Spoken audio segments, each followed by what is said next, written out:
So we're going to continue with the workbook. These are pages 6 through 8, which go over standard number 2.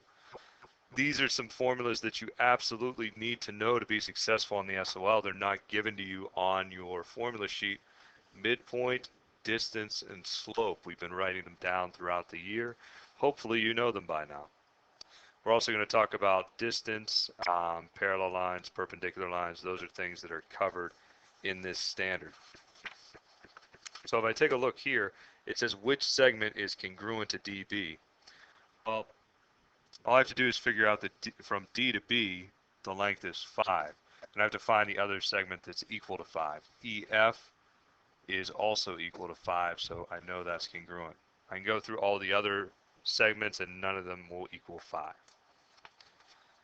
Number 2 says, what is the coordinate of the midpoint of segment FB? So remember, we have -3 and 7. There's a couple different ways you can do this, but you should use the midpoint formula where you add them up and divide by 2, which is going to be 4 over 2, which is 2. We should always take a look at our graph and say, does that look like it's halfway between or the midpoint? And yes, it is. Let's go on to number 3. It says determine the value of R so that a line through the points R3 and 7, 4 has a slope of 1/2.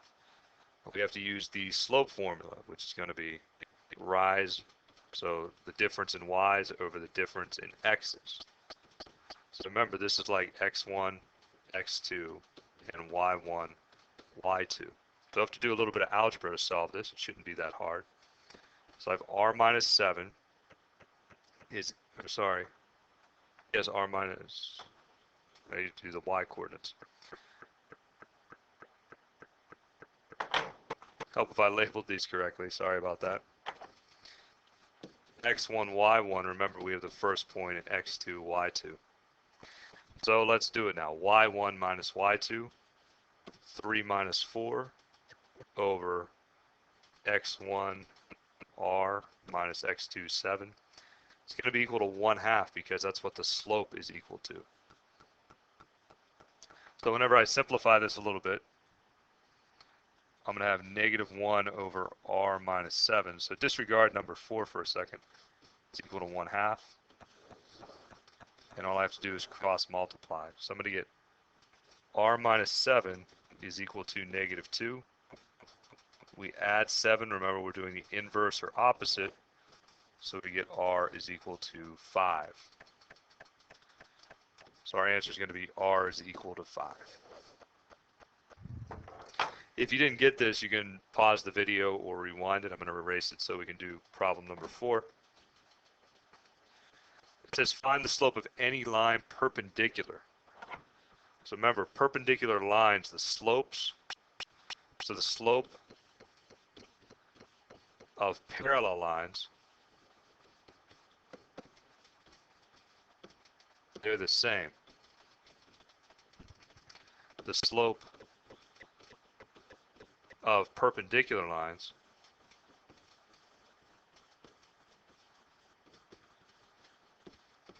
they are negative reciprocals.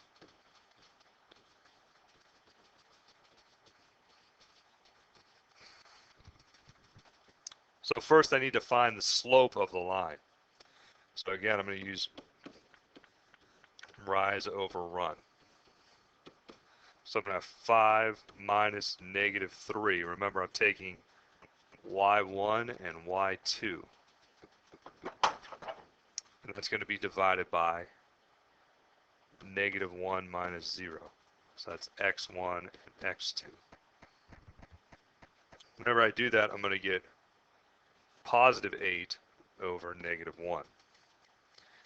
So now what I need is the negative reciprocal because I'm looking for the perpendicular line. So remember, reciprocal is a flipped fraction, and I'm going to get rid of the negative, so it's going to be 1/8, or 1 over 8. So number 5 says, which of the following always has a line of symmetry? The correct answer is going to be a rectangle. So if I draw a rectangle right there, remember, if I fold it in half, it's going to be the same on both sides. So that's whenever we have line symmetry. So number 6 says, which of the following capital letters F, W, J, or Z has at least one line of symmetry? The answer is going to be W. So that's a pretty poorly drawn W, but hopefully you get the idea. If I fold that W over, it's going to go right onto itself. Number 7 says, all the vertices of the hexagon have integral coordinates. So that means whole numbers. One of the lines of symmetry of the hexagon goes through blank. So what are the two lines of symmetry? We have this line here. See how that cuts the hexagon in half? And this is the line y equals 3. Remember, we have something hoi vox. Whenever we have a horizontal line, we're going to have y equals. So that should help you out. Our other line of symmetry is this vertical line. Again, vertical x equals, so it's going to be x equals 0. So we take a look at these points and see which one has both points, both y coordinates of positive 3. The answer is going to be A. There's no other set of points that have two y coordinates of 3 or two x coordinates of 0. So our answer has to be A. Number 8 says quadrilateral ABCD is symmetric with respect to the y-axis. So it's symmetric. If the coordinates of B are 2, 1, so let's label that 2, 1, what are the coordinates of D? Since it's symmetric, if that's equal to 2, this has to be equal to 2. So it's going to be -2, +1. So the answer to that one is going to be C. Number 9 says the figure is apparently symmetric to blank. So here's the y-axis. That's what it's symmetric to. It's not symmetric to the x-axis. So our answer is B. So we have a few more problems on page 8. To do number 10, this is our original right here. So what we called this was our pre-image. You might remember that vocabulary word. How do we get from our pre-image to our image? Well, we're rotating it 90 degrees clockwise about the origin. Hopefully that's an image that you can see whenever I highlight it. I mean, there's really no clear way for me to do that. If you have your paper, you can turn your paper to see it maybe. Number 11 says if the triangle XYZ is reflected across the y-axis. So remember, this is the y-axis. So we're reflecting it over the y-axis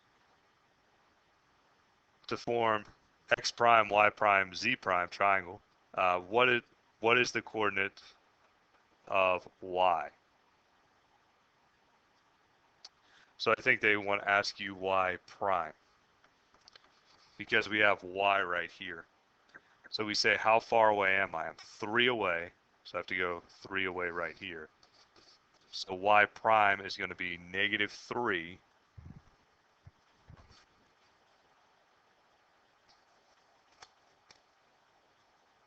-3 +2. Might be a little bit hard to read that graph. It's hard to read it on this page, but it's easier for me to read it on the page that I printed out. So the last one I'm going to do with you, number 12, says we have a parallelogram ABCD. Is positioned on the coordinate plane with the coordinates as shown. N is the midpoint of BC. What are the coordinates of N? So again, we have to use our midpoint formula. Hopefully you know this one. And since we're using N, we need to use the endpoints here. So we're going to be using point B and point C. So remember, we have x1, y1, x2, y2. So all we do is add them up. 7 plus 5 over 2. And we have 4 plus 1 over 2. So our coordinates are going to be 6, 2.5, which is D. So please continue to watch the videos if you need any more help. Also come to class prepared with questions because I'm not doing every single problem.